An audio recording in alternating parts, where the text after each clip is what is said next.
এই রকম একটা কলিজার টুকরা সবসময় যদি সাথে সাথে থাকে তাহলে জীবনে আর কি লাগে। ওই আমার জীবনের সুখ দুঃখ আনন্দ সবকিছুই। ওকে ছাড়া এক মুহূর্ত আমার ভালো লাগে না। উপহার স্বরূপ ভগবান ওকে আমার কোলে পাঠিয়েছেন, তাতেই আমি অনেক খুশি। কেমন আছেন সবাই? আশা করি সবাই খুব ভালো আছেন। আজকে সকালে ঘুম থেকে উঠতে দেরি হয়ে যাওয়ায় দ্রুত বানিয়ে নিয়েছিলাম গোলা রুটি। আর গতকালকে রান্না করেছিলাম বাঁধাকপির ঘন্ট আর ডাল। ওটা ছিল আর ওটা দিয়ে এখন সকালের নাস্তাটা সবাই করে নিলাম। সোনার বাবা তো একটু আগেই নাস্তা করে অফিস চলে গেছে। খাওয়া দাওয়া শেষ করে ছেলেও এখন পড়তে বসে গেছে আর পড়ে থাকলো আমার সব কাজ। ছেলেকে পড়ানো শেষ করে আমিও নিজের কাজে ঢুকে পড়লাম। বেসিনে অনেকগুলো থালাবাটি জমা হয়েছে, সেগুলো এখন ধুয়ে নিচ্ছি। যে পরিমাণে ঠান্ডা পড়তেছে তাতে করে জলে হাত দিতেই মন চাচ্ছে না। তারপরেও কি কিছু করার আছে? ঠান্ডা গরম যেটাই আসুক না কেন নিজের কাজ তো নিজেকেই করে খাইতে হবে। শুধু আমি কেন, রাতটা পোহালেই সবাই যার যার কাজে ছোটে। সকালে উঠে ফ্রেশ হয়ে শুধু ওই গোলা রুটিটাই তৈরি করছি, আর কোনো কিছুই করতে পারি নাই, সবকিছুই পড়ে রয়েছে। এখন এই থালাবাটিগুলো ধুয়ে পরিষ্কার করে রেখে আর যা কাজ আছে সেগুলোও করে নেব। বাকি যে কাজগুলো ছিল সে কাজগুলো সেরে একবারে স্নান করে নিয়েছিলাম। তারপর ছেলেকেও স্নান করাই এই যে রেডি করাচ্ছি। এখন ও আবার স্নান করার পর চিরুনি করতে চাই না, জোর করে ধরে তাই চিরুনি করাইতে হয়। ওকে আমি চিরুনি করাই দিচ্ছিলাম আর ও বলতেছিল মা আমি কিন্তু তোমাকে চিরুনি করাই দেবো। তার মানে আমি যা করব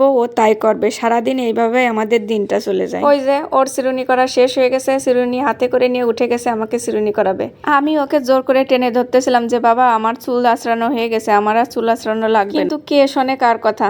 ওর যেটা মন চাইছে ও সেটা করবেই। এখন সে পারুক বা না পারুক তার করতে দেয়াই লাগবে। এই যে আমার চুলগুলো ছিঁড়ে ছুটে একদম এক করে দিল। ওকে একটু মেরিল দিয়ে দিছিলাম আর আমাকে দেবে না সেটা কি হয়, আমাকেও দিতে শুরু করে দিয়েছে। শুধু আজকে বলে না, ও প্রতিদিনই আমার সাথে এরকম করে। তবে প্রতিদিনই অত দুষ্টামি করতে দিই না, মাঝে মাঝে একটু দিই, তখনই সুযোগ পেলে আর ছাড়ে না। আমি আর ওর বাবা দুইজনই ওকে মাঝে মাঝে বলি জানো বাবা তুমি যখন ছোট ছিলে তোমাকে তখন এরকম করে কোলে নিয়ে নাচাতাম। তারপর থেকে যখনই বসে থাকি এসে বলবে মা এরকম একটু দোল দিয়ে নাচাও। শুধু আমাকেই না ওর বাবাকেও বলে। মাঝে মাঝে ওর বাবা বলে কেন যে বলতে গেছিলাম এই কথাটা। এই দোলটুকু না দিলে যদি ও খুশি হয় তাহলে আমার দোল দিতে সমস্যা কোথায়? ও খুশি হলে আমারও খুব ভালো লাগে। আজকে রান্নার ঝামেলাটা একটু কম ছিল আর এই কারণেই ছেলে মা মিলে দুইজনে দুষ্টামি করতেছিল। মাঝে মাঝে কাজ কাম বাদ দিয়ে ওর সাথে যদি একটু ওরকম করা হয় ও যে কতটা খুশি হয় তা ধারণার বাইরে। বেশ কয়েকদিন ধরে শুধু ভর্তা খেতে মন চাচ্ছিল, তাই ভাবলাম আজকে তরি তরকারি কিচ্ছু রান্না করবো না, শুধু ভর্তা দিয়েই ভাত খাবো। চালের সাথেই সবজিগুলো দিয়ে দিয়েছিলাম, ভাত হওয়ার সাথে সাথে সবজিগুলোও সেদ্ধ হয়ে গেছে। এখন ভাতের ভিতর থেকে ওগুলা তুলে নিয়ে আসছি, এখন সুন্দর করে মেখে নেব। ভর্তাগুলো মাখার জন্য আমি শুকনো মরিচ ভাজি করে নিয়েছি আর নিয়েছি কাঁচা পেঁয়াজ। আমি এখন সেদ্ধ করে রাখা আলুর খোসাগুলো ছাড়াই নিচ্ছি আর ছেলে বলতেছে তোমারটা তুমি মাখো আর আমারটা আমি মাখবো। ও যেটা দিয়ে খাবে ও সেটা তুলে নিল আর আমারগুলো আমি এখন মাখতে বসেছি। ও যেহেতু ঝাল খায় না তাই বললাম নে তোরটা তুই মাখ আর আমারটা আমি সুন্দর করে ঝাল দিয়ে মেখে নেব।